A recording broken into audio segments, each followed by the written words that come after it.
Oh, hi. So you wanna check out my studio? Come on up. Let's get in.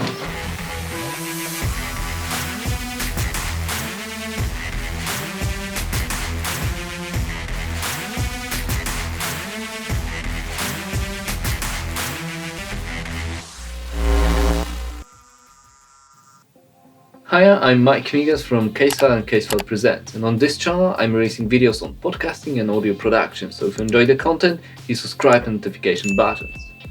Okay, we're done with the cringy MTV Cribs intro that I always wanted to do.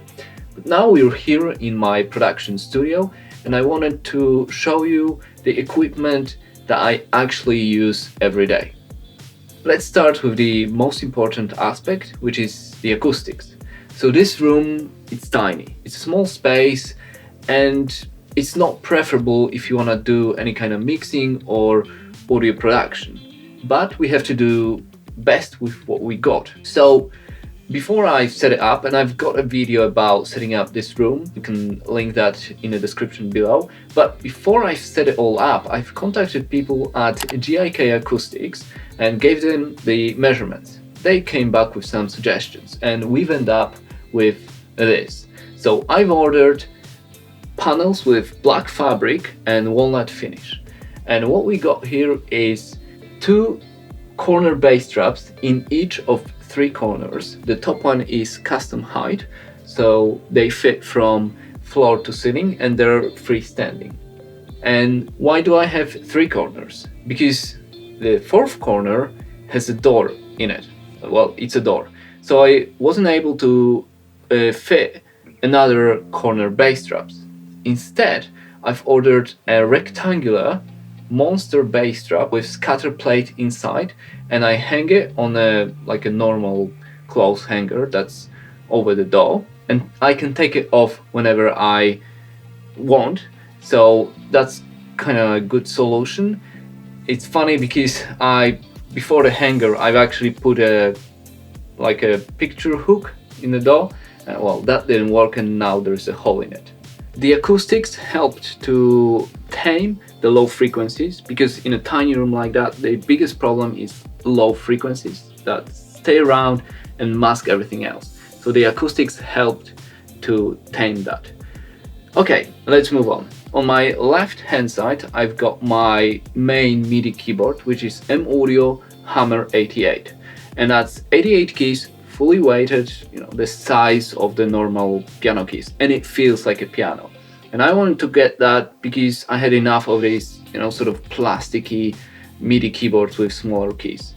I connected via USB cable to my iMac to my software instruments. The keyboard sits on a stand, and that's how I use it. So it's a simple turn on my chair. Underneath that, I've got a Blackstar Stereo 40 guitar amp for my electric guitar. On my right hand side, I've got 2 guitars. One is acoustic Yamaha on a stand, and my electric Chord KX1 Katana. I don't think they make them anymore. I've had it for about 16 years, I think. It's more of a sentimental guitar and still a nice electric guitar. Let's move on to where I sit at, to my desk. Let's start from the left side. So we got the arm, and on the arm I've got my SM7B microphone connected to Fathead, which is a gain booster, and I can move it around, so when I'm sitting at the desk I can easily record talking to the microphone. And then on the edge of the left side of my desk I've got my Avid S1 control surface with Amazon Fire HD10 tablet, and that's connected to Yukon software to my Pro Tools. On the right hand side of my desk I've got my audio interface ID4, which is a small one with only 1 microphone input, but it's a great one if you need something small, portable, and clear sounding. Near my audio interface I've got 2 pairs of headphones that I use every day. One is Sony MDR7506, and these headphones are for editing, and on top of the speaker there are AKG K712 Pro, that's my mixing headphones. Behind the desk, I've got a pair of Adam A5X studio monitors. They sit on foam absorbers and then monitor stands. And then of course, middle of my desk, my workstation is iMac 2020 with 128 gigabytes of RAM. Inside, I've got Pro Tools, then virtual instruments from Spectrasonics, isotope plugins, and other stuff. Let's move on to aesthetics. So I've mounted a black roll blind at the window so I can make this room nice and dark whenever I want. Then next to the window, it's a really nice ambient light, like a metal pipe with Edison bulb, sort of industrial look kind of thing. Then on this side, we've got a small shelf, and it's actually a plastic plant, but it looks great on the YouTube videos. On this side, I've got two more shelves with cactuses on it. They're real plants. And I've got a tiny Marshall amp and a tiny Midi keyboard. So it looks nice.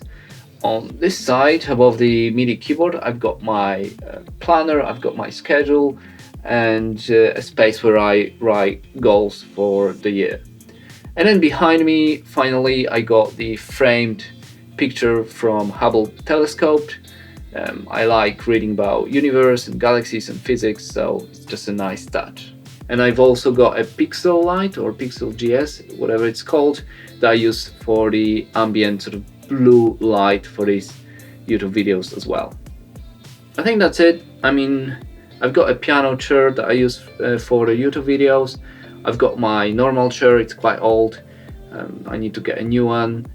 But, you know, it's a tiny room, it's a small room, but it's really cozy, it's comfortable, and I get a lot of work done in here. But that's it for today. I'm Mike Migas. If you enjoy this content, if you want to learn more about podcasting, audio production, check out the rest of my channel or my website, mikemigas.com. For now, share, like, subscribe, and get out!